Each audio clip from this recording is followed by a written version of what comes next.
Hemshech Chaim Beis, Volume 1, the middle of chapter 163, on page 327.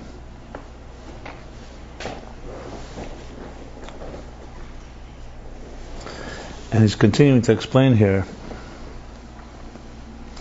basically the difference between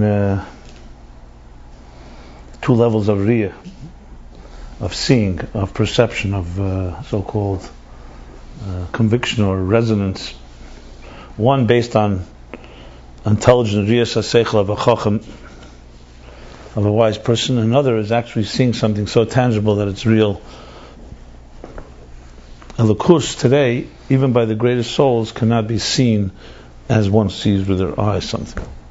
But they can see it, muhus, but not total gili. That's what he calls, all this is to explain how in Torah is Sheira dwells Erein Sof. In Chachma and wisdom dwells Erein Sof. So dwelling means it's there in some fashion, revealed, but it's not complete Gilead Mahus Mamash. And to explain this in chapter 163, remember we're all talking about also the interface of Torah. Torah is an interface. So to explain this, he goes back to Moshe Rabbeinu. Moshe Rabbeinu is V'nachnu Ma, you say that even though Moshe Rabbeinu perceived the divine, nevertheless it says the face he did not perceive. What means the face? So the Rebbe Rashab explained the face means Pnimis HaChachma. Chitzenis HaChachma has bislapshus, has in a manifest way, in a clothed way, can experience the divine. But in the Chachma is also, the inner Chachma contains also the higher levels, but it's it's concealed. And he gave the example to understand this with a human being. What does he say? In Tanya it says that the soul dwells in the mind. And nevertheless, the mind cannot perceive the muhus of the soul. It understands the existence of the soul, but its real personality it does not perceive. It can perceive the real personality of the faculty, let's say the faculty of intelligence, something that's conscious, or some type of manifest faculty we can relate to. But the Koyach HaMaskil, the power, where the Makar HaSeichel, where the Seichel comes from, is only sensed, that it's there, but we can't really understand its personality. Then he adds in the parentheses that in truth everything by creatures, by human beings, Yediyah Anushis rather, human knowledge only really knows the metzias of things. We don't really perceive the inner personality and the spiritual personality of things. However, in that itself, there's also levels. In metzias, there's also levels. You can just know it exists, or you could also know, as he says, you could also know how it exists and what type of existence it is in complete comprehension, which essentially is all human intelligence is based on that. And human intelligence has reached very far. Without even knowing the spiritual forces, make sure the computer doesn't shut down. We don't know the mezuz of anything. It doesn't say of anything.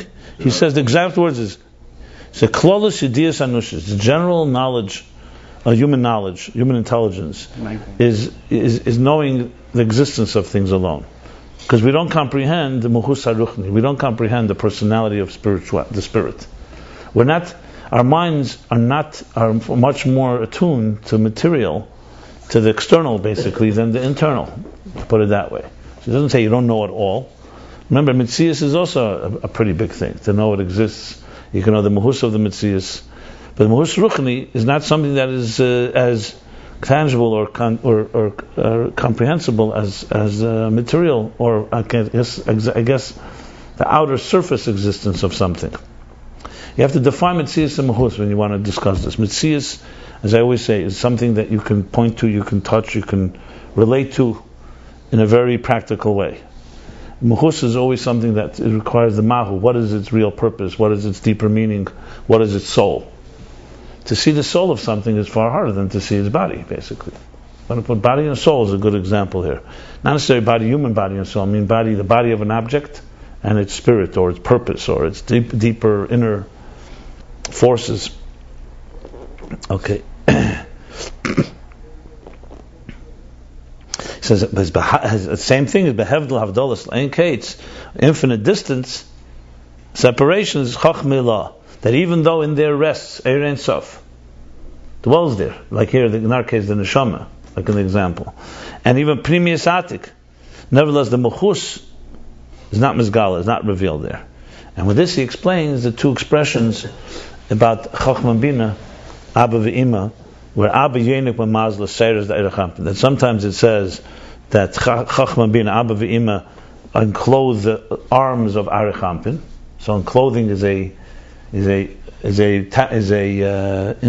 internal manifestation, and sometimes it says that Abba Ve'ima is Yenik Mamazla. Yonik, which is only a very small trickle, a very small flow, very narrow flow. So he says the lower levels of Arechampin, the Zayin Tachtein is the arms, which essentially extend outward. That Abba Ve'ima has a direct relationship with. But the higher levels of Arech, which he called Moichus Tima, unconscious wisdom, which in which rests Pnimius Atik, Pnimius HaKeser, Atik, that Chachma Bina has it, but it has it in a very narrow flow, like a saira, like a hair, and like Yanika, in a very like a suckling type of fashion. Then he explains. So therefore, we have here. Okay, so as we discussed, Chachma is ending up being a really interesting domain entity that has two worlds working in it.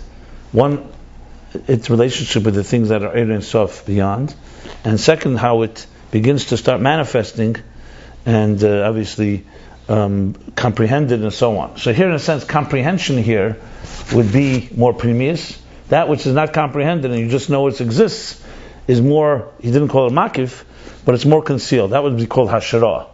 And all this is to explain what the word hashra is. So we have islapshus, we have hashra, we have makif.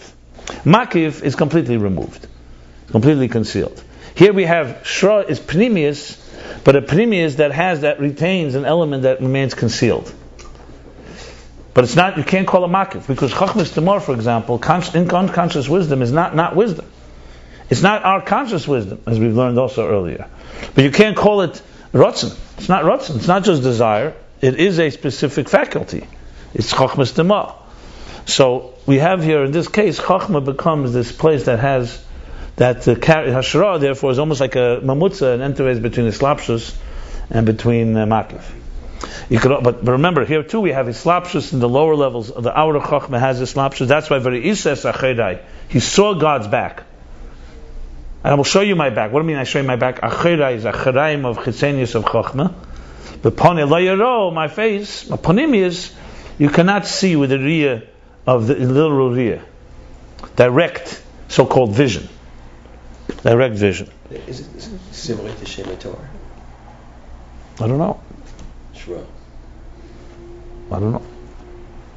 Shra? Does it help understand this if you say that? I don't know. Are you just connecting something we learned earlier? It could be. I mean, he doesn't say it, so I don't know if doesn't use these terms. I wouldn't even go there. It complicates matters. I know, but we were describing what's called pinim. It's mischavish and pinim kli. We don't need to say it. It's just like the. But Shema, why is that Shema Torah? Shema Torah is not that at all. Shema Torah is used, as he said, the Shema Etzem, Shema Mushal, Shema Torah, Shema Pu'ula. How does that have to do anything? One second. Speak English. I don't know what you're talking about right now. You're talking Kabbalah. Shema Torah, the descriptive name. The descriptive name. So you say. About the relationship. You say like an example. A descriptive name would be a door handle. Is a descriptive name. It's a handle to turn the door. So. But they're English at any rate. So. What we're talking about is how the or before the or before it.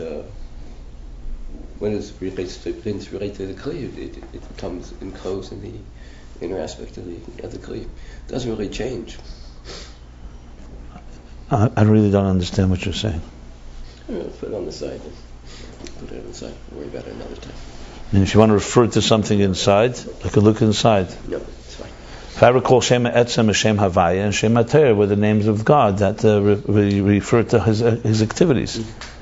Or describe a personality element. Here we're not going into describing God. It's not. I don't know how Shemus would come into here. And I want to go into Primis HaKelim, Chetzenis HaKelim also. He's not talking about that. We don't even know where he is. We're just saying, he's not even using Kelim here. He's saying Primis HaChochma, Chetzenis Chochma. Obviously, he said the word bitl, the bitl of Chochma, he says the Keli of Chochma is that it's not a Keli.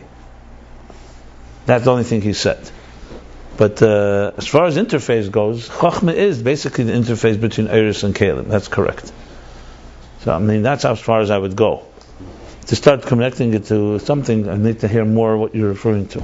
I would say Hashra also relates to the word Merachefes, like Ruach Elikim Merachefes al Pnei Hamayim. It's shvept, you say in Yiddish. I know. It means it's not really flying high, and it's not actually touching it. It's just like right above it, which is hovering, which means that it has aspects of both, it has elements of both. I'm always careful making such an association because I'm not sure how Merachefes is interpreted in Chassidus. Whether it's interpreted like that or Hashra, I think, is more than Merachefes, if you ask me. Shras HaShechina and Mishkan, More touching. more internal. Okay. That's what it sounds to me like. Yeah. But I mean, again, what you're making now as an association doesn't necessarily help Havana. It doesn't have to happen, but I would stay away from this because Merachefes may mean something completely different. No, if it says somewhere, great. If it doesn't add or change anything. So I'm just telling you, I'm a purist when it comes to this. It's not just a purist. You want to. Let's put it this way. I will say the following, however. The interesting thing to ask, if you want to have associations already to what we learned before, which I've been avoiding because I'm trying to stick to understanding this right now, that is this the level? Remember in Keser, he said there were three meanings. So this Keser that was like Lashon, Keser was the Lashon surrounding. Remember there was a Makiv Karav L'Pnimi. That's what he said. There's a Pnimi, there's a Makiv Karav L'Pnimi, then there's a Makiv Arach, and then there's a Makiv Be'etzem. 3 levels in Keser. So I think there he said, if you remember, that the lower levels of Arich are the lowest meaning in Keser. Then there's the higher level in Arich, and then there's Atik, Primius Atik. So that would definitely associate with this. However, you have to remember that in the big interface of things, everything that exists in Primi exists in Makif, because the interface has to be complete. So in Primi you're going to have Chetzenis HaKelim, Primis HaKelim, you're going to have Chetzenis HaEr, Primis HaEr, etc. Same thing you're going to have in Makif, in Keser. You're going to have the Keser as it gets closer to the Pnimi. You're going to have the Keser as it's... So in other words, when we talk, for example, Shir Atzmei B'Kayach, that in the Er HaBligvul, in the infinite possibilities he envisioned and estimated one possibility, there's 2 ways to talk about it. We discussed this at length. Is it how Gvul looks at Bligvul, or how Bligvul looks at Gvul? So from the Bligvul perspective, you could also say, there's the Bligvul as it was before Shir Atzmei B'Kayach, when there was everything was possible. Esri the Senketz, and even higher than that, the field of energy. White light. Just a field of energy. And then there's how Bli Gvul estimates within itself, I'm going to now allocate Gvul. So you see in Makiv, there's already a Makiv that's thinking about Pnimi. Then the other way around too. When you're in the world of Primius, of Gvul, there's the Gvul as it is, real Gvul. There's the Gvul as it associates with the Kav, it's more Blima, without substance. Then there's the Gvul as it is in essence for the Sagnuzas, and it sees itself as an extension, as part of a Kayach Eliki, just like there's a Eir HaBligvul, there's Eir HaGvul. So you can see that Gvul too has ways to look at it. The key to the interface is to understand you need all these levels. You need to go through all the levels of Pnimi, usually 3 levels. Pnimi Mamish, the Pnimi that's already somewhat, like let's say Kechas Nalamim, and then the Pnimi Bet, and then there's... from the bottom. Yeah, from the bottom. And then you have to also see the Makiv that way. And that's a big part of Ayin Beis. Keser is in the Makiv, you have the 3. Here we're talking about it now in the Pnimi, not in the Makiv. You're not talking about Chochma Sheba Atik, you're talking about Atik Sheba Chochma, so to speak. So, and this is what I just said is a key element in understanding a lot of Maimorim. Because right now we're talking about how Chochma sees things. In Torah you have Chochma, you have the manifestation of Arich B'Slapshus, that's Zrayis, B'Slapshus B'Zrayis. That, as he said, is in a way Nigla de Torah. That's the next thing. Nigla, where you masig Muhus Mamish, because you're learning about things that we can totally relate to. Basically, when it says in Tanya that Yorda v'Nosa v'Yorda, and Torah came down into tinus of Isser and Heter, into tinus of Sheker and Emes, into things that the daily activities. So Torah went through such a helam, such a slapshus rather, manifesting itself in arguments. Teda could have been purely esoteric. You guys fight it out on earth, and here's a Teda, and we'll teach you about God. We'll teach you about God's wisdom, we'll teach you about spiritual worlds. But that's not what the Teda did. The whole point of Nigla is, the Ma'ila of Nigla, is like Lechem min ha'aretz, as opposed to Lechem min ha'shamayim. The Ein Nigla is the Teda, God is giving you wisdom how to live your life on earth. Chassidus, Primus HaTeda comes and teaches you what is the deeper meaning, what happens on Shabbos. But the Nigla essentially is taking the Teda and regulating life on earth. That's why it's Muhus. Because it's manifesting in things that we relate to on a daily basis. Mekach HaMemker, how we run business, how we treat each other, what are our obligations, litigations, arguments, and so on and so forth. Laws of marriage. It's not the way we defined Muhus 5 minutes ago. He said you have to know the source of it, this and that, and normally when you look at a thing, we just know the. I don't know who defined Muhus that way. What you just said. I think that's what you were saying. Muhus is a subjective term. It depends Muhus of what. Muhus of Gashmis or Muhus of Ruchnis. If you talk about Muhus in general, like you said, generally we know Metzius. Because we see external things. Our eyes, our senses perceive the tangible. For something to relate to something that's intangible, even love, even ideas, things that are not mamoshes, that we can't relate to directly with our senses, requires a certain leap that goes away outside of our natural tendencies. It takes work, it takes thought, it takes imagination, etc., etc. How do you say that with Nigla? No, that's a separate discussion. That he made it clear. But then there is we understand the Muhus of Gashmis, not the Muhus of Ruchnis. That's the answer. Gashmis also has a Muhus. We relate to it. That's the Muhus that we relate to. Compared to the whole picture, Gashmis is a Metzias compared to that. But in Gashmis itself, there are things we relate to in a very real way.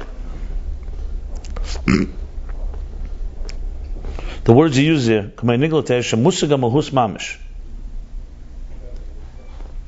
Yeah. Because you're dealing with, as I said, what means Musig and Muhus Mamish? When you're learning that Reuven and Levi has a disagreement. And this one says you owe me 5,000. This one says you did this. You didn't protect my thing. This does not require some type of imagination. You're dealing with you and I can understand. We have arguments like this all the time. People have disagreements. And Nigla Teda comes and tells you how you deal with it in a logical way. That's what means Muhus. Muhus means that you understand. You're not talking about the Muhus of the. Remember, the Nigla also has a Primus HaTeda within it. What's the deeper reasoning? What's the meaning behind? Like I said, Teda could have been a purely spiritual book.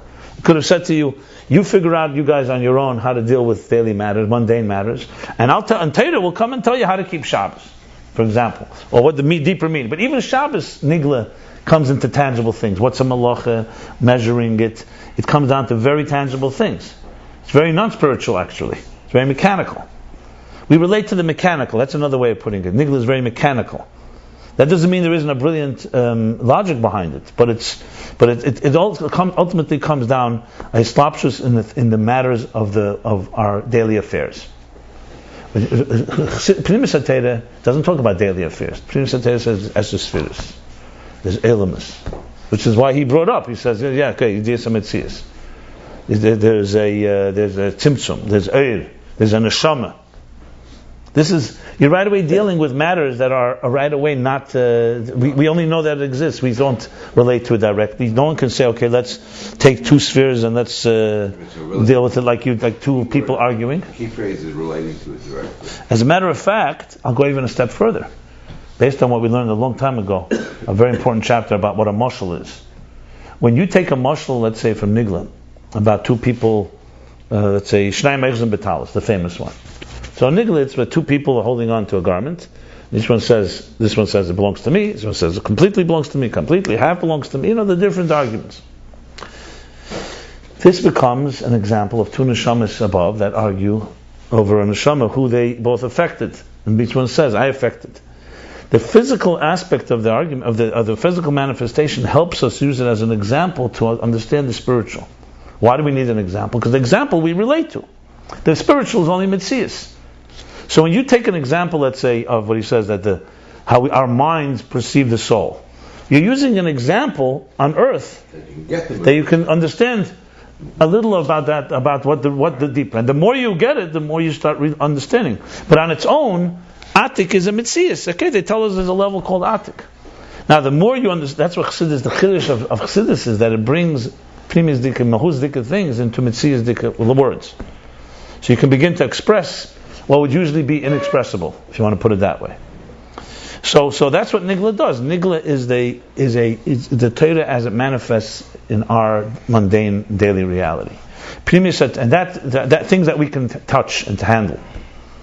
So you go, for example, to work today, or whatever you're doing, and you follow the obligations the Torah gives us. These are obligations that are tangible, that are perceivable, that are reality. Yeah. Whereas Pnimis HaTorah takes you to another place. You can almost say that. Nigla doesn't take you to another place. That's the trip we take every day. Right. Nigla does not take you to another dimension. It takes what we have here and aligns it with what God wants. And Pnimis HaTorah takes you to another dimension that is on its own. It's a Metzias.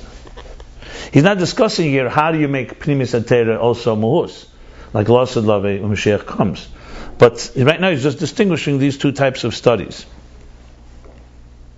It's almost like the difference between physics and metaphysics.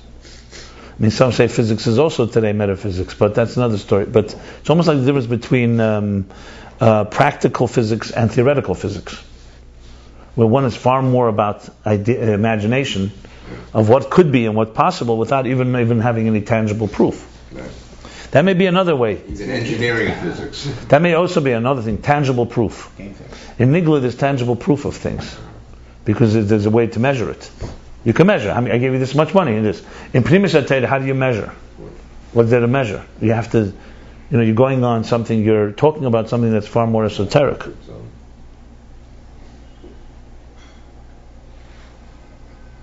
That's where the pitfalls could be greater if you don't. Yeah. No, your point was well taken. What you asked before, what you asked yesterday, about Yediyas Metzias. I was just pointing out that once Nigla is Nigla, but the basis of Torah is the basis of accepting. That's what we were told, that this is the way it is. Let's put it this way: most of us can relate far easier to say that Moshe Rabbeinu told us, put on tefillin with this shear and bring a carbon this way, than to say he told us Esher Sfiras. It's our comfort zone. Most people are comfortable. That's what simply because it's not about Moshe telling it to us. It's that we could relate to the action of doing it, basically. Correct, because one is far more, something like they say, I want something ich can antap. And so, why do you feel that Moshe Rabbeinu told it to us? Maybe it's called Master Talmud Vasigas and Chadash. But Esher Sfiras? Yeah. No way. Okay. Where they get it from? This is a Metzias thing. There's no. We're based on what? Anyways, Kol Ma'at Talmud Vasigas the Chadash was given to us by Moshe Sinai. Yeah, it means that it's rooted in the Klal and the Gimel. No. There's four elements. Yeah. Is no. Okay. How do we know, though? Besides well, just like Medrash and Gemara, how do you know what it says there came from Moshe? Because Torah b'Pirusha nitna. That's the Rambam's opening statement. That when Moshe came down, he didn't just give psukim, he explained them. And one of the things he explained was Kabbalistic interpretation. It didn't come later. I mean, they could say that once Moshe said a Kabbalah, like for example, in the Zohar there's an expression, the Tzimtzum Harishon that Arizal talks about, you're not going to find specifically in previous Svarim, but you find allusions to it. So they could say that Arizal were revealed, like you said, Talmud Vosel Chaj, but not the concept of 10 spheres or anything like that. But how do we, that was a very specific statement. Right? The Zohar is much Torah Shabbat Peh as Gemara and Medrash. Once you know that, it changes everything, right? Because everything in the Zohar then is just like Gemara. You ask me how you know that, what I just said, that Zohar is like Gemara? Right in the Well, it's the same. Right in the Hemlik, it was Hashem speaking. You have to remember that there are rabbis that say that the Gemara too is man-made, and we can change things easily. We're talking based on our acceptance that Torah b'Pirusha nitna. When Moshe sat with Aaron, and then with Aaron's sons, and with all the people teaching Torah, what did he teach? Right in the Hemlik. He taught Kabbalah as well as Nigla. Simple as that. I don't know. What does Rai Mehemna mean? I don't know, that's what I'm asking. Whatever Kabbalah is, whatever he taught. And what did he teach Nigla-wise? Everything. Everything that he could teach, he taught. Then there are things that were derived from that, and we have that's methodologies. Exactly what he did with Nigla, he did with Primus Atera. Why is whatever your answer is for Gemara, you could answer for Primus. We know exactly what he said to Aaron. No, we don't know exactly what he said. We know what Rabbi Yehuda Nasi documented, what they heard, Ish Mepi Ish, or they took short notes from back then. That's all we know. What exactly he said, I don't know. We know certain things he didn't say because certain things were chidushim that came later. Like for example, let's say, what kind of tefillin did they put on? Did Moshe Rabbeinu put on? Did he put on like Rashi or Rabbeinu Tam? Which order? It's a famous question. Because tefillin goes from generation to generation. So just look at how could there be even a disagreement between two types of tefillin? Look at what our parents did. Rashi's parents, what kind of tefillin? What kind of tefillin did Rabbi? Rashi put on Rashi. Really? Whatever. No, who knows? How could there be a disagreement in such a mitzias? Just open up the tefillin. There's thousands of pairs of tefillin. You know, by the gate to, let's say, Pesach coming out on Erev Shabbos, they say B'nai Pseir, they forgot. Okay, because it happens once, not so often. So it could be 1 year they forgot what happened 7 years ago, whatever it is. But something that's Ma'aseh Chol Yom. So the Shals of Shuvas Min Hashemayim. Reuven Magos, the Rebbe spoke once a whole thing on Pesach Lamed Vav, I think. Lamed Vav. Lamed Zayin, sorry. And the answer is simple. There are things that were left that were not determined yet. The Fnei Hachra, it's called. It's like Shammai and Hillel before there was a resolution which halacha. So the Talmidim of Shammai did what Shammai did, the Talmidim of Hillel. It's very possible that in time of Moshe it was not said which is the halacha. You could have both ways tefillin. So you could have found tefillin in Moshe's times. Some were like this, some were like that. And they were both legitimate because the Torah didn't say it's Likuva or something. The Torah didn't say it. At some point, could be they forgot. You can't forget because you look at it. What do you mean? How could you forget? Every day you're putting it. Hundreds of people, there's thousands of pairs of tefillin. What did they forget? You just open up a pair of tefillin. Look, the answer is that there are things that are before the Achra. This is learn Hilchos Mamrim in the Rambam. There are things that there were two approaches. The Torah says have 4 parshas, 4 bat. It doesn't say which order. So technically, you can do it. Even today, we have things like that. There are things that are still how much you should do or what way you do. Not everything has been determined. There are things left up to us to decide. Abba and Eva, you can make it go one way or the other. No, I'm trying to say is, and then there came a reason, whatever reason it was, either they wanted one consistent thing, or there was other. There came a point where you make achra, where the bezdins come together and they say let's rule by consensus, and that's where Rashi paskin his way, Rabbeinu Tam paskin his way. So a chiddush could be something. I always thought a chiddush is like getting something that was already said at Sinai, but no. The klolim. There's different explanations. The klolim were said at Sinai. The methodology. You cannot go against the 13 methodologies that we say. Well, you could use that. Even most of them we forgot, by the way. We only use a few of them today. Yeah. So you can't. Talmud Asik Vasl Chadish is much more complicated than you think. It's not just someone can get up and just say chidushim. Then you could say anything. You could come up, you could be Matar Sheres B'Shivim Pon. You could do anything if you start. There are rules, and there are rules also. Others have to agree. That Rambam talks about this. If a bezdin comes and says, and no one else accepts it, and the tzibur doesn't accept it, it's also a factor. It's not. There's a lot of checks and balances here. It's not just somebody. And there are things that were accepted and then later were not, and things that just were Heirah Shah. Right. So there's a lot of rules to the game. The point is that nothing. What's the word is? Lekamida the later midah Lekamida. Right. There's nothing more than everything is a pasuk, an interpretation of a pasuk. Exactly the same thing with Primus Atera. There are actually entire Sfarim that deal with what I'm addressing here. Shem Ramunim and others who had the kuchim, they had debates with Bali Nigla, who said, how do you know Sfiris and this and this? And they're basically saying what I'm saying here. That is the same Torah Sheba'al Peh, and that's that. Torah Sheba'al Peh, certain things were passed on. Now, I think like the Tzimtzum of the Arizal is interesting, because it's a Chiddush Arizal. What does that mean, Chiddush? What does it mean, Chiddush? Didn't come up, first of all, the Arizal was Ishaliki, could have revelation. But it's also not, you find, once you see the Arizal, you can find it hinted in Zayah, and you can find it hinted in the Torah. Look, you read the second pasuk in Chumash. V'aretz ha'isatayah v'avayu said, how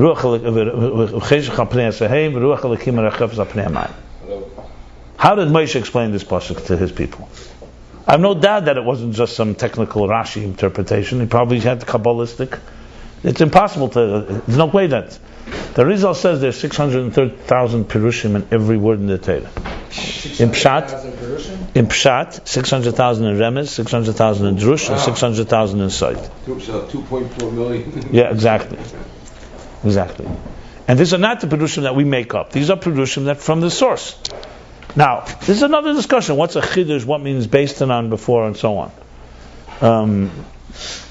I'm trying to say is that Kabbalah is not an invention that came later. That's the bottom line. It was always there, and it was taught. It was taught in less people, in more isolated and more confined way. But that doesn't mean it wasn't taught. In Shemra Munim, there's an excellent. The Shemra Munim there's an introduction from the publisher that gives you the whole stages of how Kabbalah passed on. Look, if you say Sefer Yetzirah that came from Avraham Avinu, what does that tell you? That even prior to Matan Torah, they already had Kabbalistic revelation. Raziel Hamalach. Yes. Avraham Avinu also had Nigla revelations. Fine. Yeah. But in Matan Torah, they all experienced these things. It must have been not so hard to teach Chassidus Penimus Torah after they experienced all those splitting of the Red Sea, and then Matan Torah, they had tremendous level. Okay, let's continue on. And that's Zel Panulei Yero B'chinas Riyas HaMahus V'zein Hashra. And that means Panulei Yero. My face I will not show you the pnimius of Chachma, and this is Ashra. So Ashra, as he explained, is this place. There is, like you said at the top of the previous page. So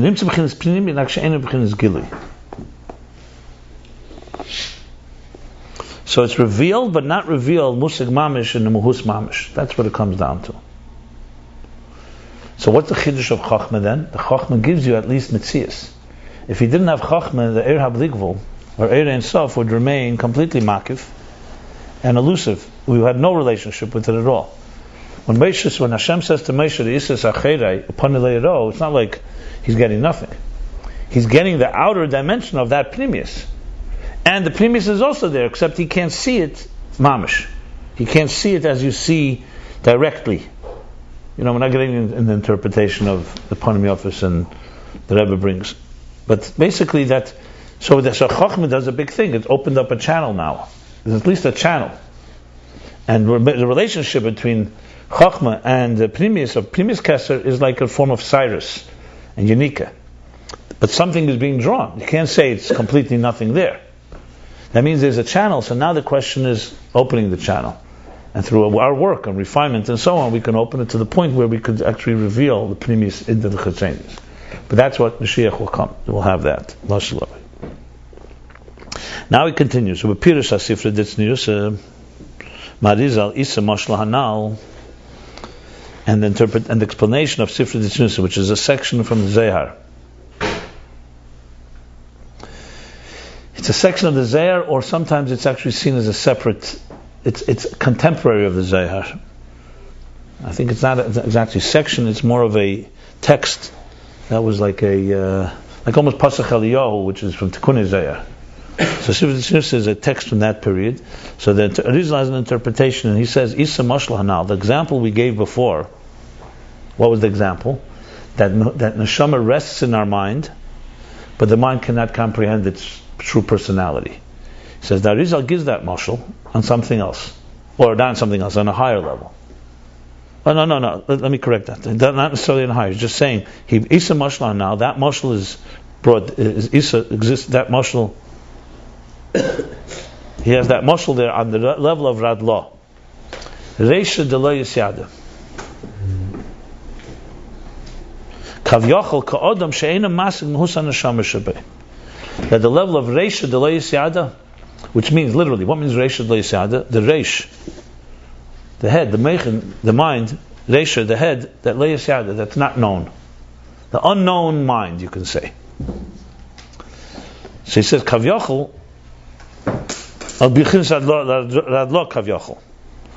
That this mashal is, so to speak, on Radla, because obviously you can't compare the two. Ka'odam, like a person that does not comprehend the personality of the soul that's in him. Kach b'chinas Radla, ein a masig mahus atzmus ein sof hamalubish bay. Same thing, Radla, yeah, so it is different. Here he was saying that Chachmeh, the mashal we used here was that wisdom does not comprehend the soul. Here he's saying Radla does not comprehend, and Radla is Atik, or the highest levels in Keser. Radla does not comprehend the personality of the core Ein Sof that's manifest in it. So now he says the parenthesis, Zeu Iker B'chinas Atik. That's why it's called Lo Yisyada. What means Lo Yisyada? So there's an expression, Lo Yoda V'Lo Yisyada. So Radla, but both it doesn't know and it's not known. It's not just it's not known to lower levels, but even Radla itself To itself. is not aware. Yeah, it's in a state of exactly. Even in itself, it doesn't not aware. So what is that referring to? He says that's primarily Radla is the primary aspect of Atik.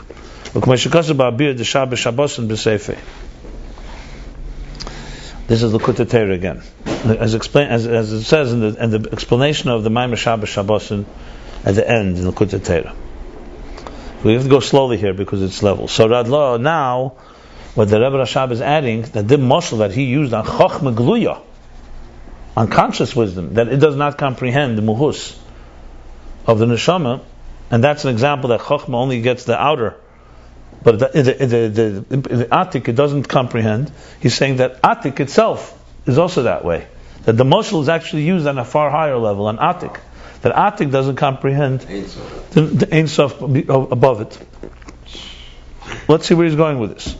Ubesider bePirush Baruch Shamar, and a Siddur in explaining Baruch Shamar, which by the way has already been brought. Remember the length we learned the Baruch Shamar. Yeah. Mavur. There, if you remember Baruch Shamar v'Haya Elam, Baruch Hu. So he explained there. We learned this earlier. He explained like this. What's Baruch Hu? Baruch Hu means at least you know something exists, but it's Hu. It's not Zeh, it's Hu. Baruch Shamar v'Haya Elam, you don't even know the Hu. This we learned much earlier. And he said clearly that the first one, that Baruch Shamar v'Haya Elam, is Radla.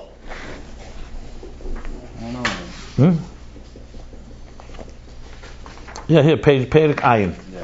Not even aware of the Metzias.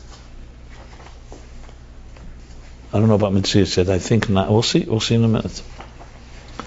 Now, there he spoke about all Lifnei HaTzimtzum, Shirat Mebekeyach. We learned about it again by the Hispanos, no? Yeah. We learned it more than once. Okay.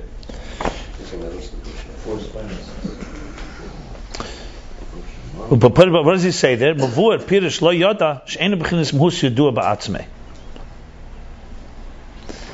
That there it says that he's not in a Muhus Yudua Ba'atzmei. He's not in a state of any type of awareness or consciousness, even by himself, even within himself. Baruch Hu is already he knows at least within himself he's aware. I'll read there. The lashon there was very interesting. He said this lashon.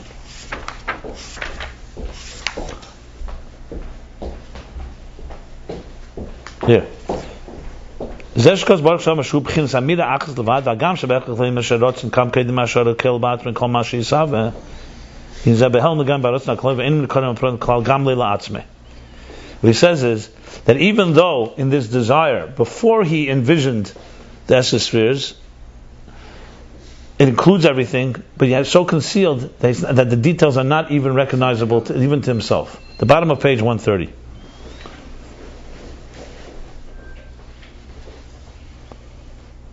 Then comes a level where it begins with Baruch Hu Shu Amshachas Hahelim Elagil Hanim Asher Zeh Hahelim Atzmei, but Yovel De Gili LaAtzmei. Baruch Hu is at least he knows. So there are things that we're not even aware of in ourselves. Then becomes we're aware of it within ourselves, but no one else is aware, and then we make others aware. It's essentially an unconscious state, basically. So he's saying that's what it says in Siddur on Radla. Lo Yoda. What means Lo Yoda? It's not an entity that's even known within himself. Then he adds, Ubedrush v'kocha. This is a mimer from the Rebbe Marash. Tofresh Lamed Zayin v'kocha. So Ubedrush v'kocha, Seif Perek Chav Gimel, in the mimer of v'kocha, the end of chapter 23, She'enu b'chinas hergish klal. In other words, in explaining this, that it's not at all sense. There's no sense at all, no sensation. In other words, it's explanation. What means he doesn't know it? I have to look in the Kacha exactly what he says there, but it looks like it's explaining what means he doesn't know is that there's no sensation of anything. Even though he may know it, but he doesn't feel anything. Remember, we talked about also a level where a person is so absorbed that he's not even conscious of what he's learning. Where is it? Yeah, that was in the whole sugya. Yeah. Right. Yeah, that was where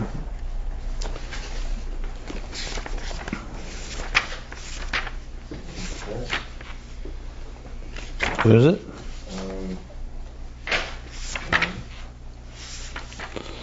Yeah, it's here. It's chapter Kuf Lamed Ches. The top of page 268. Yeah. Or even Kuf Lamed Tes.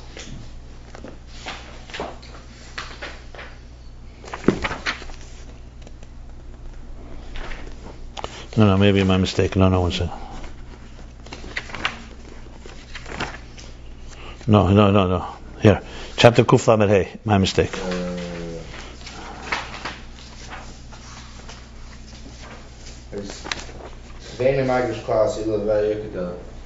Yeah, I don't know if it's connected to this, but it was just reminiscent. So is there a difference between Radlo and Chochmah, the way they're aware of their Mahus? What's the grayscale from the relation to Lois Yada? You can say about any Darga that Lois Yada doesn't know its Mahus. The Lois Yada is all over. And somehow... Good point. Well, let's finish reading and let's see where he's going here. I don't think the point here is Layada. The point is the mashal of the neshama that he's bringing. He's bringing out Radla. So then it's the same thing. No, but you could say. Well, let's finish this, then we'll see. That's the chiddush here. We can say that this is also hashra. In other words, on a higher level, what we said before about Chochmah, the Chochmah comprehends that which manifests in the lower levels, but the higher, the neshama part, does not comprehend the muhus mamish. So he's saying that you could say that this hashra element in Chochmah also exists in Radla on a higher level. The difference is very simple. That Radla, you're referring to Eir Ein Sof mamish. That Radla, as high as it is, it's so infinitely distant from that which is beyond it. That's the chiddush. Obviously, in every level, to say that a child doesn't know, and to say that the primis hakesed Atik doesn't know is a very big difference.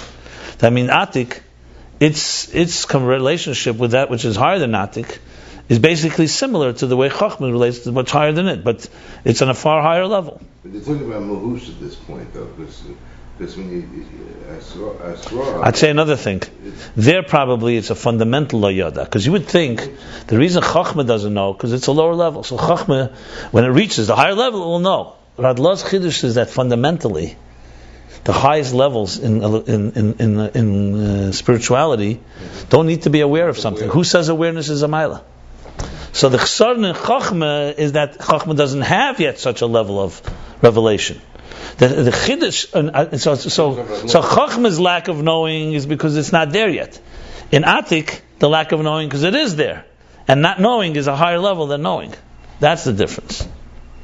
Then it's like the ultimate experience is who says awareness is the ultimate experience. Who says knowing is the key. The problem is we want the interface. So if we only had Atik and we were on that level, we wouldn't have an interface through that. So Atik is not going to help us. Chochmah helps us because Chochmah speaks on our terms and brings into our terms it brings something into us, and then there's hashra of higher. In Atik, l'chadchila it's hashra, so to speak. It doesn't have the element of islapshus at all. I thought you said it was an interface itself as raw. It was like happening. We're talking about Chachma now or Atik? What are we talking about? Asra itself is. Shra is just a term. It just means something dwells. It depends what dwells where. So wherever there's it no dwells, it's an interface between what it dwells on and its. I'm distinguishing between the Hashra within Chachma and within Atik. But there's a major difference. In Atik, you fundamentally do not know. It does not know its source. So it doesn't have Yediyah. Yediyah is not a virtue there. Chachma Yediyah is a virtue. Wow. So now, probably in Atik, there's also a lower level of Atik that probably does have awareness. But Ikar Atik is Radlah. He's just saying the idea of Hashra you can apply there too. It's really relevant because if you think Lifnei at Tzimtzum, what's Atik? Atik is like the Eir Habligvul, that's Shir Atzmei B'Keach. Compared to higher than it has no awareness. That's the key point to understand. There's a state of truth where awareness is not a virtue. When you're so into an experience, you don't need to be aware of it. That's the highest levels. But God wants to create an existence that is aware.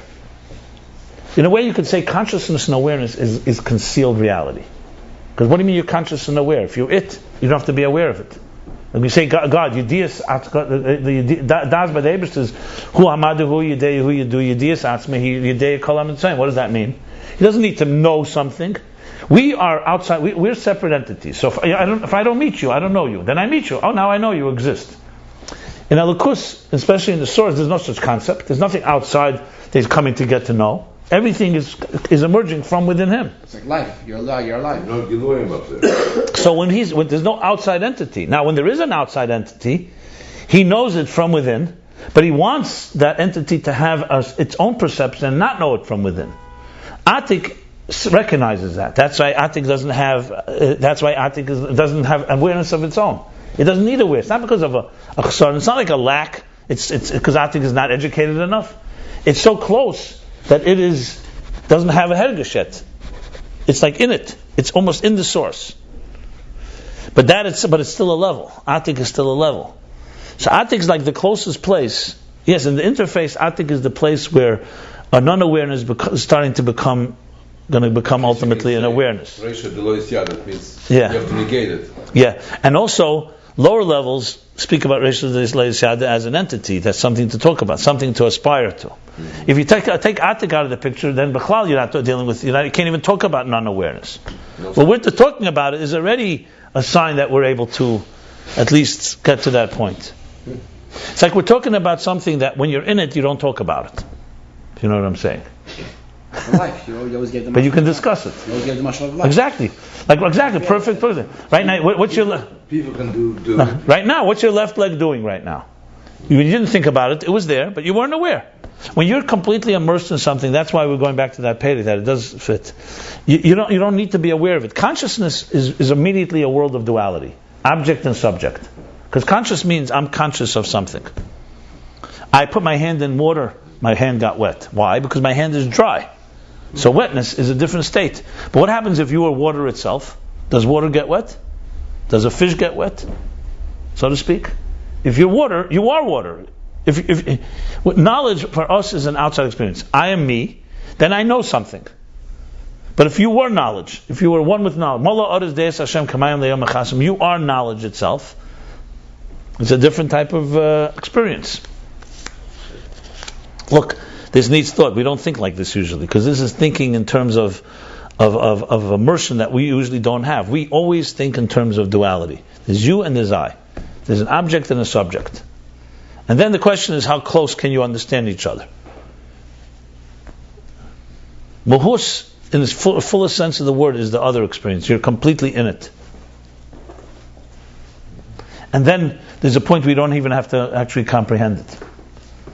That's the interesting thing. He's saying Hasag is that you actually comprehend it. So you know the Mitzvah is not. But the Mala is the incomprehending. That's the Mesa Mashiach, right? The Mesa Mashiach looks like it's a combination of the incomprehensible and the comprehension. No, but look at the very next line that we didn't read yet.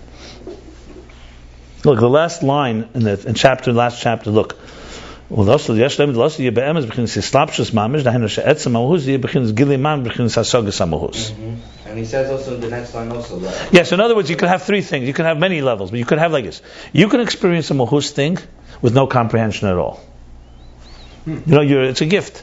Let's say you're by Matan Torah. You don't have any comprehension. You're just there. You're witnessing something that is absolutely real and awesome. You're completely absorbed. No, there's no comprehension. Someone said to you, "Can you explain it to me?" No, I have nothing to tell you. Either you saw it or you didn't see it. Right? There's that. Then there's the other way around. You can talk about it, but you didn't see it. You could explain. This is what happened. The levels of spirituality.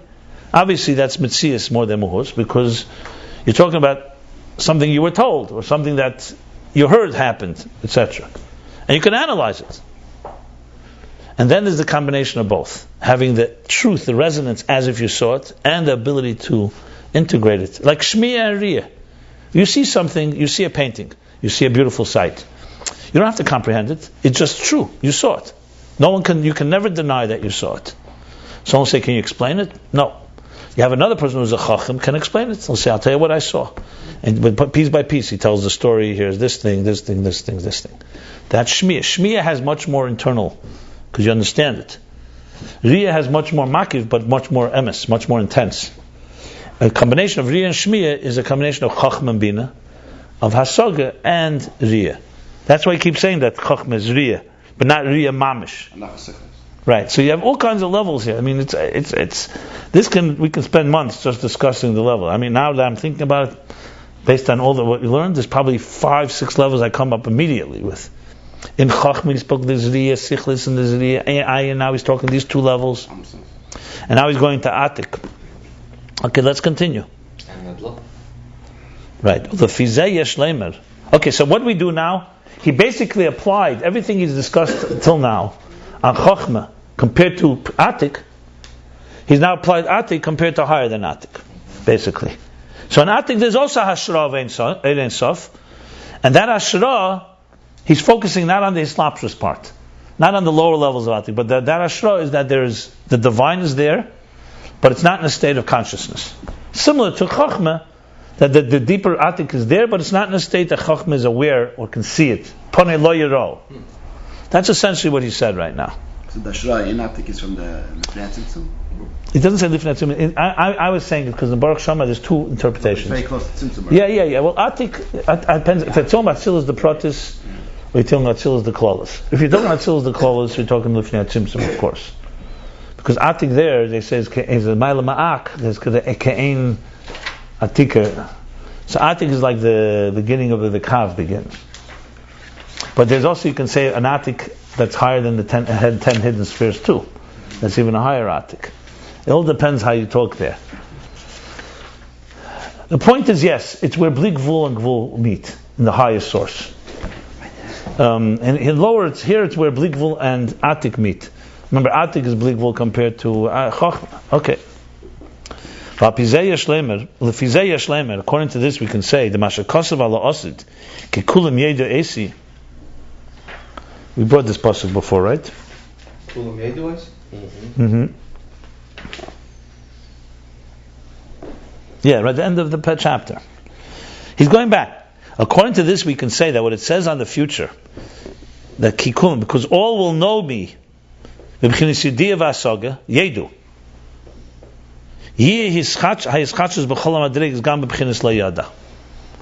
Oh boy. One more line. 1 second. It's part of That the Chiddush will be in all the levels, even the level Kulam, it says, meaning even the highest levels. So Chiddush will be there will be a Chiddush even in the state of Lo Yada. They should Lo Yada. So when he says Kulam, doesn't mean us people, it means all the levels. All the levels. Well, all the levels includes all people. 1 second.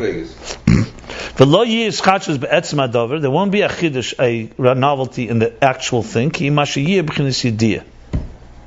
is a chiddush. I hope he explains this. Because this is... Why? Nothing's going to change, he's saying. It's just going to be awareness. 1 second. I hope that Rebbe Rashab explains this, because this is very, very... Huh? Ein Minute. Man darf verstehen, was das meint. Be aware of the unaware. Oh, yeah.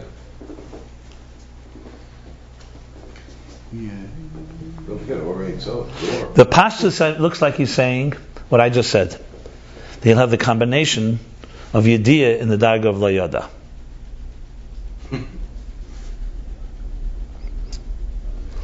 In other words, what today Reshit Le'Yisad does not know awareness, they'll be able to be a type of awareness. That's what it sounds like he's saying.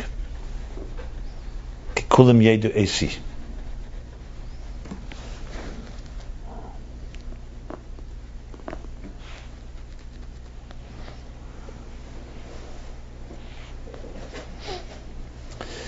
If you go deeper, it looks like he's saying something that contradicts or is different than what he said at the end of the last chapter. If you remember, at the end of the last chapter, he said in Riyas Seichel, you could have levels, Chiluki Madregas. But in Kulim Yedesi, B'liyas Chalkos Madregas. So I think he's saying that what I said earlier, according to this, is not accurate. It's less than love. Well, no. I don't see it like that. Read the parentheses. No Madregas, actually? Look. Geen yesh Chiluki Madregas Harish, then finish ein ze etzem amahus mamish. Aber losed love, lein weiter. When it'll be Gyan Yein Rosso, Ksik Dam Yedu, Bli Has Chalkos HaMadregas.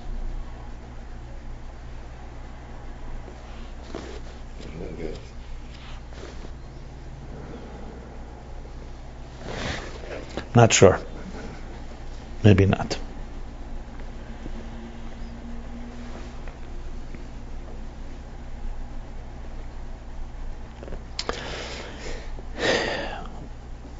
Okay, so Atik is Asherah. Physics, I'm going to lost it. Kikulim Yedeis. B'chinas Yedeis. Schachas B'chol Madrig. B'chinas L'Yada.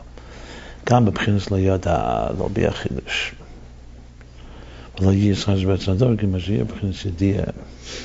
Maybe it's consistent, because there too he says, Yeshlev Das to be a Mischins Slapshus Mamlan. Etzemusi b'chinas Gili Mam. B'chinas B'sagas Muhus.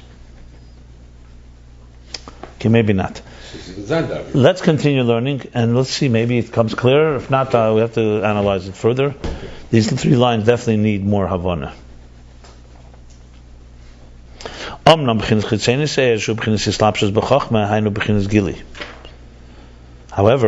the outer dimension of energy, which is the slapshus and Chachma, remember, we said the outer dimensions of Keser, that's manifest in Chachma. In other words, not Atik, not what we just learned. This whole piece with the Pirzis needs good. Yeah. Right, correct.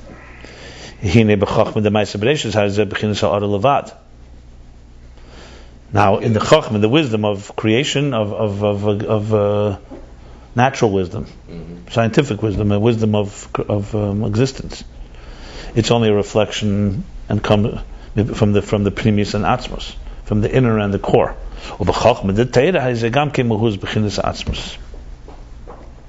And the wisdom of Teira, you're also getting the muhus of the essence. So in Teira there is the primus Atik. There is the Ashras of Atik. But it's Ashra. Ashra of Atik. In the form of Ashra. So we have here three levels like. In Atik is Ashra of Ein Sof.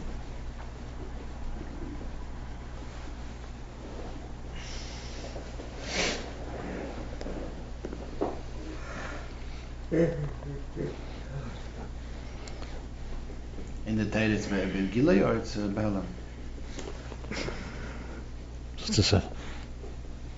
Part is Begili, part Behelam. Like he said, there's a part that's Mitzias, that's Gili. But there's a Hashra of the rest of it, that's even Behelam. That doesn't exist in Chochmah Ma'aseh Bereishis. Chochmah Bereishis is not even Behelam. Right. It's only Ha'ara. That's what he says. He kept saying it's Muhus. We have the Muhus. But it's not Begili. Right. That's consistent, yeah. I'm thinking that this piece, if we skipped, if you take out Pirish Sifra Tzniusa till the words B'chinas Yediyah, I'm willing to bet that was written in later Madura. Because if you skip from Upon La Yirah B'chinas Yediyah Samahuz V'zein Ashra, then jump, Omnam, it also works, right? That should be the end of parentheses. No parentheses, but it's he definitely added a piece here, Atik. But if you take it out, it flows very smoothly. It goes back to this whole piece with Atik is an important piece, but it's in addition to what we still learned before. You see what I'm saying? The Omnam works, right? Yeah. I'm going to ask them to check. See, these things help, because if it's taka true what I'm saying, then see, I would break in my head: is this Omnam connected to Atik, or is Omnam going back to before the Atik discussion? It's going back before. But Pashtus is going back before. I mean, it still fits because Chitzeni Se'er is opposed to Atik, which is Pnimius. So it works, but the main Havana is going back. No, it's going back to Chachma, so it is going back. Yeah. Huh? Yeah, I agree with you. I mean, Because it looks like a piece that was like, this whole piece is a very dense. higher level. This piece is a higher level. Right. Compared to the way Chachma is. Almost like a Zijn man. technisch ladig, and the Arizal takes it one step even higher. It's the same Then he's going back. Al dat is op beginnen Chachma, op beginnen Pnimius, op beginnen Sintes met Sislava.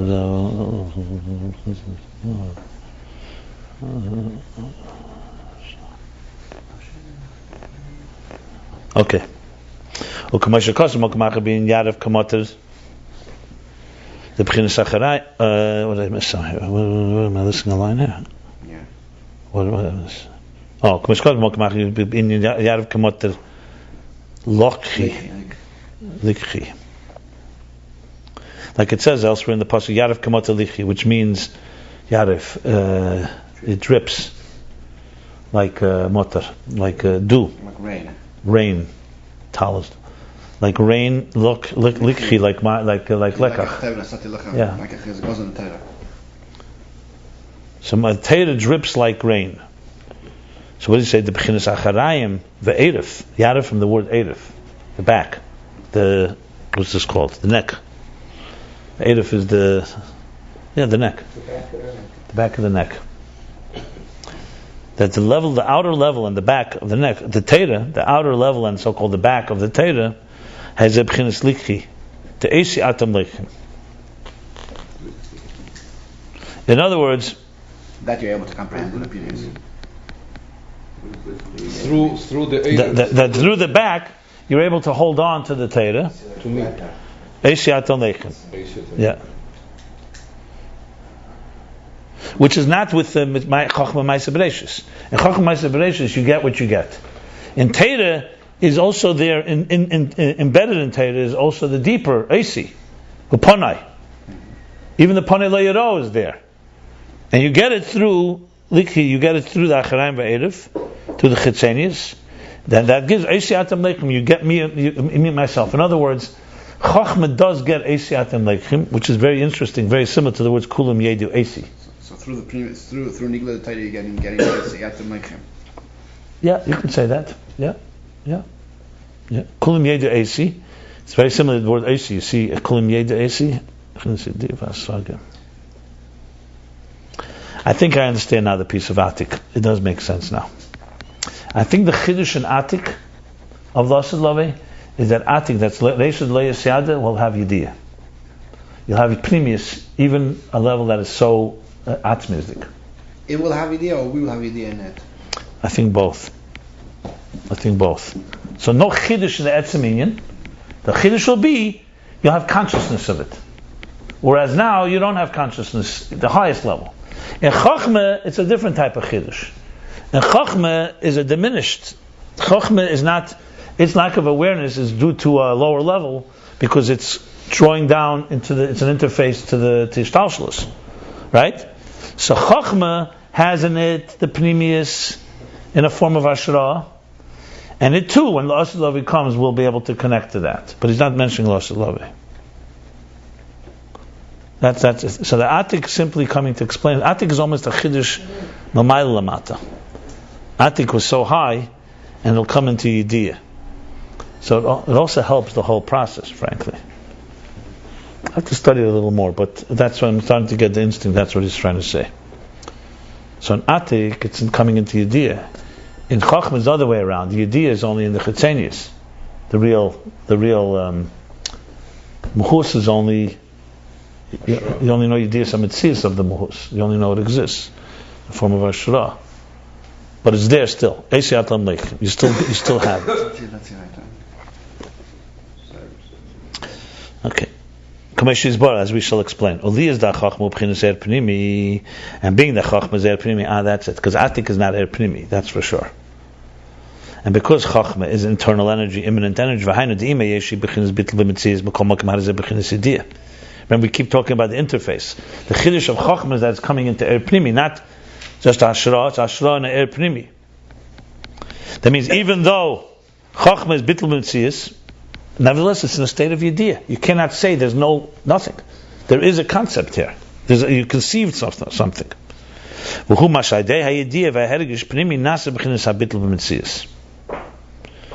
what is Chachma then?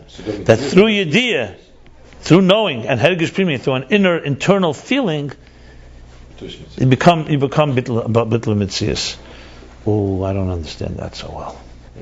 No, because we said that I thought it was the other way around. No, because we said that because Chachma is bottle, that's why it's a Keli. Now he's saying because. Okay, you're right. When we get to know Chachma, when Chachma enters into us, and we know it, and we have a deep feeling, that brings us to Bittul. So Chachma elicits Bittul, two things. Chachma is Bittul, and therefore it's a Keli for Eir Ein Sof, for the divine, and it elicits Bittul. That's what he's saying. Okay. What's that? The ones we remember from before, the Rebbe Rashab doesn't say. The ones we don't remember, he says. That's why he says it. Because that's a different level here. What does he say there? Oh boy.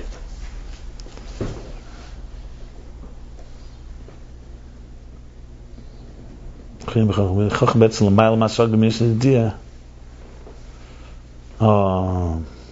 Chachma is be'etzem l'mayel masaga imi yesi yediyah like my kosh l'mayel b'chins yediyah. Chesed is higher than yediyah altogether. That's what I was saying. That's Radla? Yeah, the highest levels of Radla. Chesed is Amunah. That's what he says there. The Chachma is yediyah. That's why Chachma is Pnimi. Actually, l'mayel metam v'das amusig. V'anishu Chachma meir ein esav k'meishu l'mayel masaga then. So that's machshava tvisabei. Harizameir b'chins Chachma. That's why I am Mashin is bar ill. Okay. V'yesh leimer, and we can say shezeh inyan zeh keli van vehu. That this is the inyan of zeh keli van vehu. This is my God, and I will make him nice, beautify him, praise him. There's different meanings. The pit is zeh keli. This is the meaning zeh keli van vehu. Is this any possible? This is not connected to any other psukim here, right? No. The pit is zeh keli hu b'chinas yediyah she'yediyah salakus. Zeh keli, this is my God. That means zeh. You know, very clear, direct. It's zeh. Muhut. The b'chinas yediyah, it's a knowledge. She'yediyah salakus. He knows godliness. It's like when someone says something, he who's zeh. This is it. Yeah. Yeah. Yeah.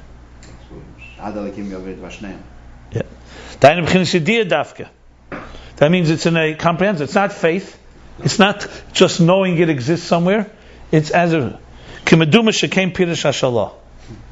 The Rebbe Rashab says Kimeduma. It seems to me. I think that this is the way that Shalah interprets it.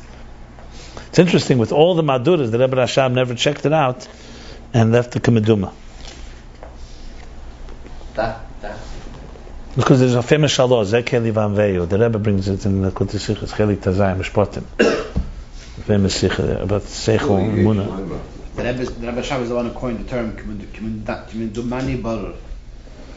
Probably others have it before, no? Yeah, it's a very interesting term. Yeah. Kimendumani Baruch. The Rebbe sometimes would say, I think, but for sure, you know. No, the Rebbe said he would say, the Rebbe said, "Divus daf machen abrocha chen, vol mistame zicher machen abrocha chen." What means mistame zicher? He said it many times. Yeah. No, many times. Mistame zicher machen. No, okay, mas. Hey, kids, that's a deal. They'll probably for sure make a bracha achrona. Well, mistame could be minastam. They most likely for sure will make, but it's like seemingly. The Rebbe said many times. I heard it myself. Yeah, mistame is more than probably. Minastam. It could be two things, but still, you don't need it. We could say zicher machen. The Rebbe didn't want to make Zicher because he can't say for sure. He didn't want to take away Bechira. That's it. So Mistama Machen is too weak. Zicher Machen is taking away Bechira. He says Mistama Zicher. Wow. Many times the Rebbe said on Zicher Machen that he was forcing it. I wrote it every week, so I remember the Rebbe saying many times Mistama Zicher. I remember for sure. Sometimes you better one way, sometimes Depends how he said it. Wow. I always would listen. I think early years he said it, and then later I think it became Zicher. I'm almost sure. I can look it up. Nein. So in the later years, it was in the beginning. No, the end of the Fabrenga when he would say Baruch Achrein. Okay, so Zeh Keli is Zeh Mamish Yediyah. Vaydei Zeh Dafke Vanvehu Anivuhu. Anvehu is the words Anivuhu. This Taka says in Shalah. What's Anvehu? Anivuhu. B'chinas Achdus Mamish. That through you identifying, through knowing godliness directly, Ki Hu Zeh. Through this you come Anvehu Anivuhu, that I and him become Mamish one. That means even the level of who, I'm assuming, is what he's going to say here. Oh, there's a parenthesis now. Huh? And even who, the level of who become one. Yeah, even who becomes one. Who becomes like Zeh? Right. It's like it's I think it's only in Hebrew this kind of thing. How can you mix it? You can make from 3 words a word. Basically, you make achdus.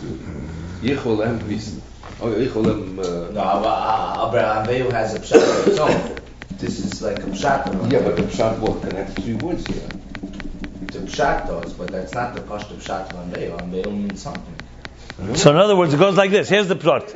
Here's the vart of the interface. You could say that. Here's the vart of the interface. Teira, the Chachma Nafkas. Teira is Chachma, right? Istaka Baraisa Bara Alma, Kutchebrichu is Zatzma Sein Sof. Istaka Baraisa in Chachma. What is Chachma? When you learn Chachma, 2 things are happening. You're having a Yediyah and Asaga Mamish in the Chitzenius, in the Zayin Tachtenis of Arich, in the Lashon HaKabbalah. You have Mamish a comprehension. Zeh Keli. And through that, Eisi Atam Leichim, even though it's Acharayim and Chitzenius, but in it lies the premius of Chesed, and Atik, and Radla, and so on. So Eisi Atam Leichim, through that comes Anivu Hu, that you become one with even with who? The Pani Lo Yero. That's what you have. Acherai is the outside of Chachma, Panai is the inner Chachma. Through taking the Acherai, the Eiref, which was the Eiref of the Eibishter, Acherai, you end up getting like Eitziat Leichim, also the Primis. That's Anivuhu. You become one with that. Steps, basically. Yeah. In Radla, what we spoke earlier, it's a different interpretation. There, it was like that the Yediyah will come to, even in a place of Leyada, will come Yediyah. Well, yeah, it's the opposite direction. Opposite direction. There almost the Etzem is coming in Gili, and here the Gili is coming to the Etzem. Something like that. Now here goes the parentheses.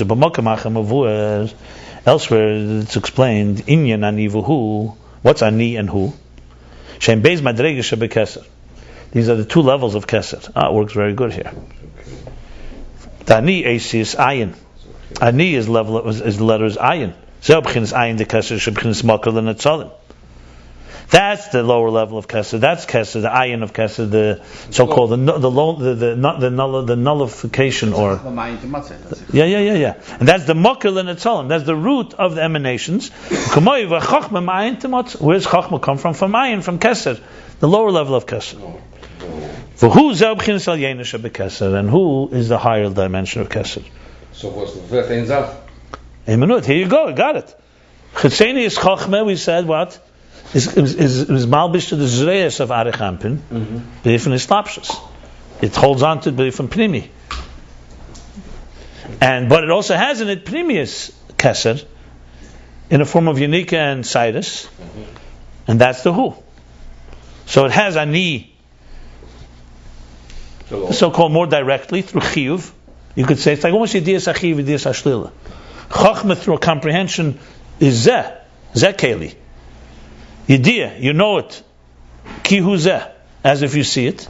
It's like understanding God in nature leads you to connecting to God that's beyond nature, if you want to put it that way. I mean, he's not using that example, I'm just giving you an example. Yeah. And Torah helps you do that, because Torah is Chachma. Chachma has both aspects. So you can focus on Chachma as what I understand, what do I get? And you could use Chokhmah as a bridge to bring you to something that's beyond Chokhmah. To Radlo. To Kesher, yeah, ultimately to Radlo. Then he goes further. Ube'eid Sof Shalifnei at Tzimtzum. The same thing in the macrocosm. Hu inyan hu shmai. These two things is hu and shmai. Hu is going to be higher. Shmai is going to be ani. Ani means any, he's saying. Yeah, ani means you see God, but it's a state of ayin. It's a state of bittul, but it's at least commensurate. It's proportionate to existence. You can relate to it. What does it say? So hu v'shmai. The hu zeu b'chinas etzem ha'er shalman b'chinas espashtus. Hu, you can say who. It's still him. It's not ato. It's not. It's a state of etzem ha'er, the core energy. It's higher than expression. Ato is even higher, no? In a way. It depends how you go. Right. In the Radla discussion, Radla is higher than who. Because Radla there's no who even. Who means that you know it's there. There's a hergish of something. And Radla is lo yusyada. There's no nothing yet. Baruch Sha'amar, he said there's Radla. Like I feel a gil la'atzmei nishta. Who is a gil la'atzmei? But it's not a gil l'zulase. Ata would be a gil l'zulase. In this case, Ata is lower. Because Ata is like Zeh. I see. We go mamat l'mayla. Yeah, Ata is the Ayin. Yeah. Because Ata here is like Zeh Keli. It's Ata Noshonechich because of us, not because. Real Ata is Ata Reisa, is Atmos Mamish. That's not what he's discussing here. He's just talking about it more mamat l'mayla. Well, what do we relate to? For example, what do we relate to in Elokus? That would be Ata, Zeh Keli. What do we not relate to directly? That would be who. L'mayla, it's hu and shmai. Hu is etzmeir, that is not yet expressed. And Shmai is already there. The Shmai B'chinas Pashta says already the expression of the field of the energy. So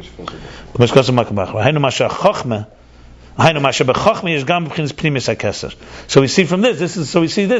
V'hainu, that means Masha Chachma has in it, but from the inner kesser. Yeshlema shezeu al derech.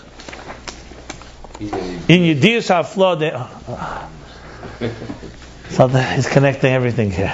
So it is connected to that chapter because this is one of the. I know.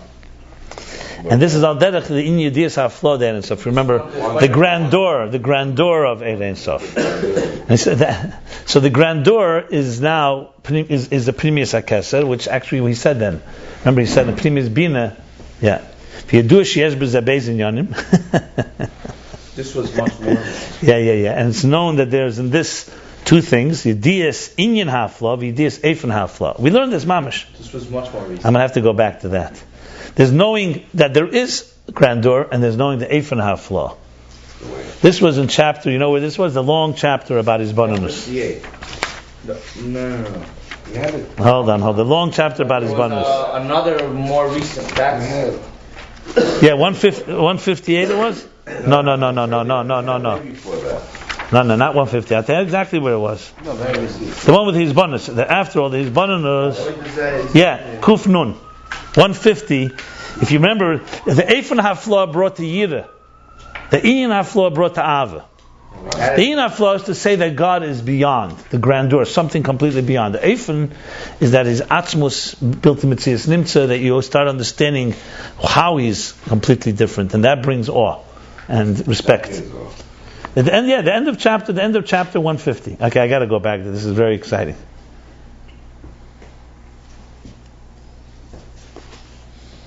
There's the Eifen Hafla. He doesn't even refer to it.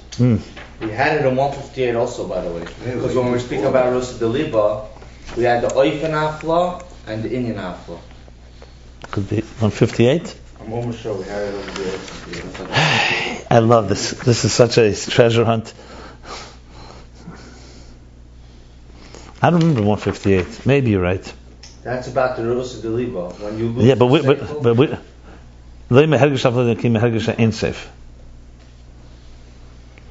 Oh, there was a Hergish Einsef and Hergish Hafla. Okay. So again, you gotta love the Rebbe Rashab. If you don't mind, just give me some clarity. Let me say 1 second. So what is the do you think I can give clarity if I don't have clarity? No, he also said Inyan Hafla. Hold on, I'm trying to get to the Pirush Amilis here. Havana will get I to. remember walking out of that shir and trying to figure out the difference between the Eifin Afla and the Inyan Afla. And we discussed it at length. I remember Look this. on Was saying. Shin Yud it's over there. Shin Yud also. He says right after the parentheses. Rak yesh b'zeh hester shem yismonis yirak be'ini hafla the Oren Sof. Oy shasmonis hu ba'oifen hafla. Okay, I'm going to go back to that. I don't want to do it right now. Let's learn it. Let's learn. We're going to have to review this more than once. It's not. It's clearly very dense. So you do a shir. So now he's going like this. So Pnimius Keser is Hafla, and now he's saying in Hafla there's two things. There's knowing Inyan Hafla. That's like knowing that there is a grandeur, completely different than us. Eifin Hafla is the way it's unique, essentially. The kolze ena gileam husmam, and all this is not gileam husmam. Du verstehst? Weil der sie schnell beginnt Chochme, bin in Idee gam beginnt Primis Hakesser.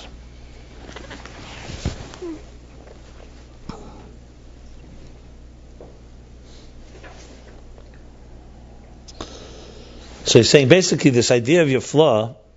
Okay, we established in this parentheses same idea. Anivahu. Zekeli vanveyu is chochma. Zekeli is chetzenis chochma that relates to zeh. Vanveyu hu is primius chochma that relates to primius hakeser, but in a way you become chad through the bottoms. Esyatam lechim. So through chetzeni, through achere, you come to ponai ultimately.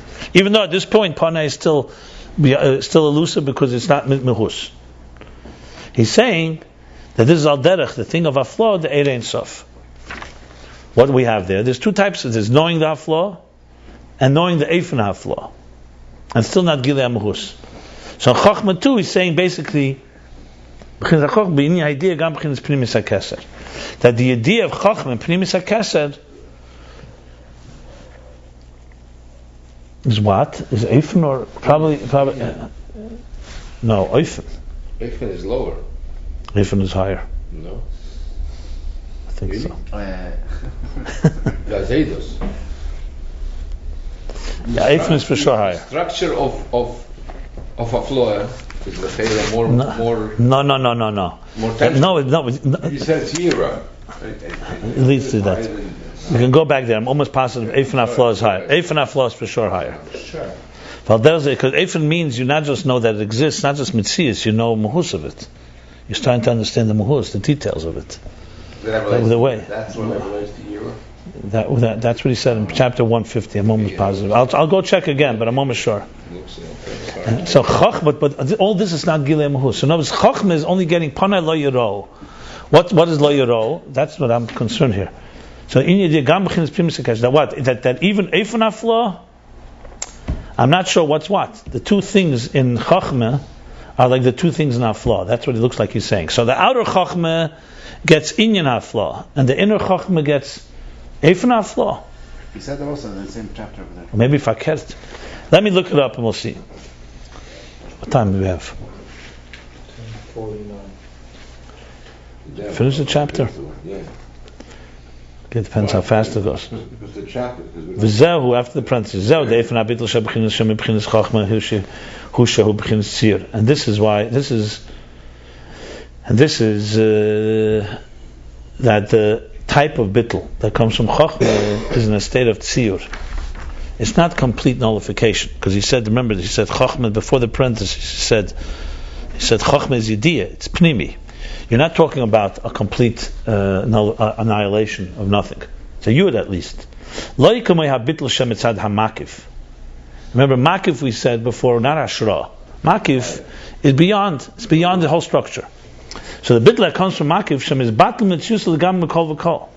His whole existence. Remember, we want to establish that chachma is an interface. So it has to relate to existence. If it demands nullification of existence, then you're back to, that's what Keser does. That's what he's saying. So the makif Keser is mizbatel megamid kol v'kol. Completely nullifies his existence entirely. Mashenkin ba bittul de chachma. By contrast, the bittul of chachma hagam shebatel mitzis legamid, even though it's completely batel, completely subjugated. Nevertheless, there's some tzir. There's some existence, there's some substance. Because the bittul is not coming just like that. It's not just standing in awe. It's coming from a knowledge, from an awareness, and an inner feeling. That's what Chachma does. You're experiencing it. V'diber Hashem or v'daber Hashem? Okay, v'diber Hashem al Moshe upon him. Like we see by Moshe, he was in a state of bittul mitzias. God spoke to him face to face. Nevertheless, not like other Nevi'im, he stood tall. He didn't fall down. He stood upright. It means he was existent. He didn't completely disappear. He was able to receive it. Right, and he was, in other words, he was in his seer. There was a Moshe standing, but Amdei. That's still not seeing his face. It's face to face. Even during the prophecy, the revelation. Because Moshe was Chachma, like it says, from water I drew him out. That means that's Yediyah Pnimis. Mishasir clearly means, in other words, there's some type of drawing, some type of internalizing. But he is. You drew him out, not as battle. In other words, it's Chachma extracted. Okay. And that's why in all his revelations and all his elevations, he was in a tzir. He was in a state of he had a identity. Even though it was an identity that was completely nullified, and in other words, it's not about him. For who Inyan, he says in the parentheses, in Aveda, this is the mind dominates over the heart, governs the heart. Even on the inner dimension of the heart, his gabras b'chinas gadlus hameichel, and these b'chinas yisashrus u'b'chinas sir. Hagam shavem shalei b'chinas mitzias klal. Oh, another short, dense one. So in Aveda, he says, Meich Shalt Lev, what's going on? Even the inner dimension of the heart, that the maturity of the mind that is settled and is in a state of identity because you are understanding something, affects the heart. So in other words, you are an identity, but the mind dominates. I'm not sure what this means either. It's also a hard one. Why is Moich Shalt Alev necessary here? Hey, there's another parenthesis without an end? Oh no, there is an end. So 2 parentheses in a row. I have to go back to this parenthesis as well. We can say this is what it says in Tanya chapter 19. He talks about bittul, the subjugation of the power of wisdom in the nefesh. That even though it is not nullified and complete nothingness, and this battle and disappears completely, and nothing remains from its first personality and identity. That's a time. In Tanya, he's dakdik, he emphasizes that nothing, doesn't just say lo yishuv mimenu ummah. He could have stopped there. He says lo yishatiyah b'chinas heder ha-mitzias legamri. So clearly he's not any longer what he was, but not that he's nothing. That's the diuk he's saying in Tanya. Lo yishatiyah b'chinas heder ha-mitzias legamri. Not that he should be completely nullified. V'afal pekent his battle shom mitzias legamri. So he's completely bottle, but there's still something that's bottle. Something is there. That's the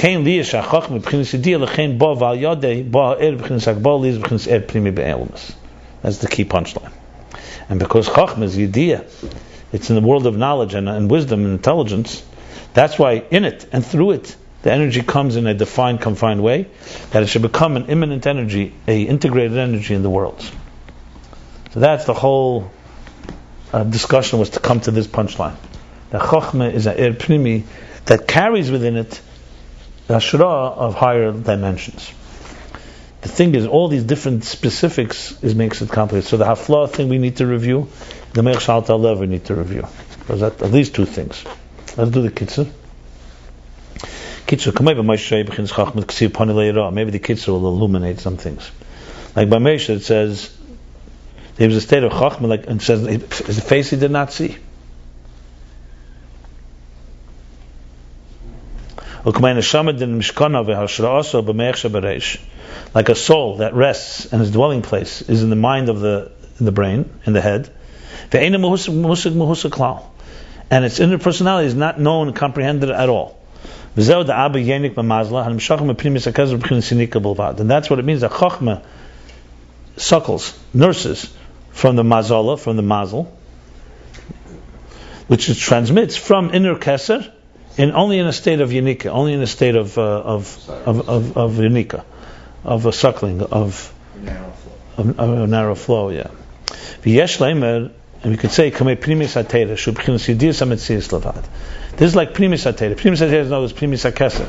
That you only know the Mitzias. So Chochmah knows that it exists, but not the Muhus, not the inner personality. And the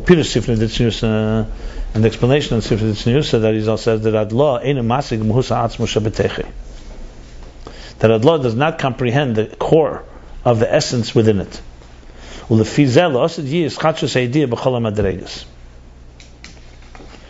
according to this, there'll be a chiddush of Yediyah in all the levels, even Keser, even Atik, even Adla. Good. Ub'chinas chitzenius ha'er, b'chochmah hu b'chinas ha'ara.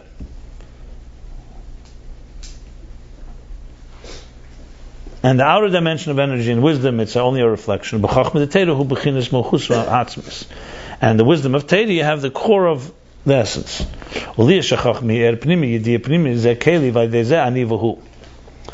because Chachma is Pnimi, so through internalized knowledge, awareness, Keli, this is Pnimius, through this comes Anveyu, I become one with the higher dimension that's Lashanister. Elsewhere, Shem Beis Madrega Shebekesser, that these are the two levels of Kesser, Ayin and Hu. Hu Yidir Chinas Primis HaKesser. And Hu, the level of Hu is the inner Kesser. V'zeyin Hu Shmei. This is also, before the Tzimtzum is the level of Hu and Shmei, Hainu B'chinas Primis Sheshere B'chochmah. That's an addition. Okay, no, not Mamish, he says it. Hu V'Shmei, that's the Primis, in other words, the Hu that rests in Chochmah, in Shmei. And that's why the bittul of Chochmah is not complete annihilation, nullification. The bittul, the subjugation, is in a state of a tzir. There is some identity. Like Moshe who stood upright.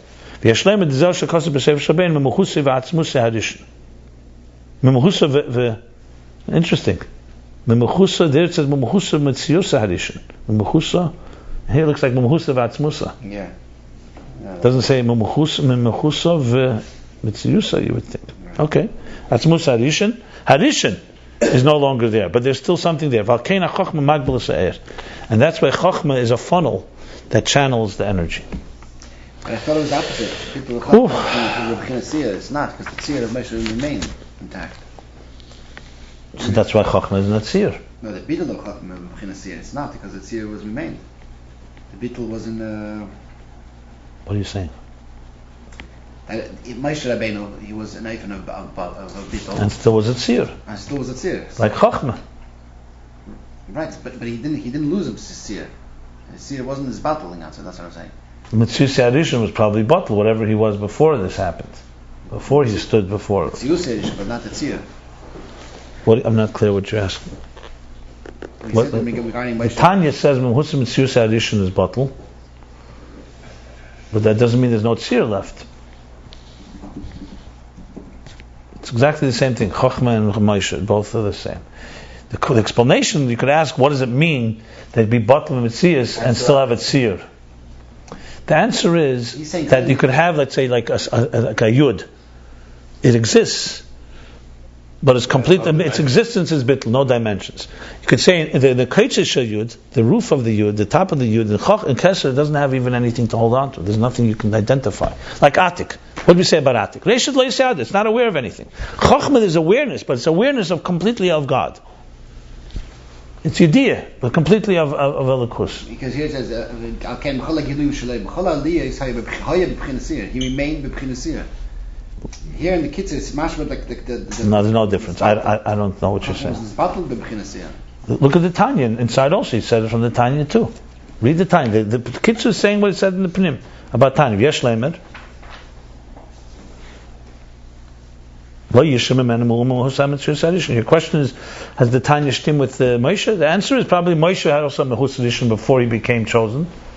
And his bittul, he changed that Mehus edition, and now he's completely bottled, but he's still a tzir. Okay, we'll stop here at the end of chapter 163. We did page 327 and 328.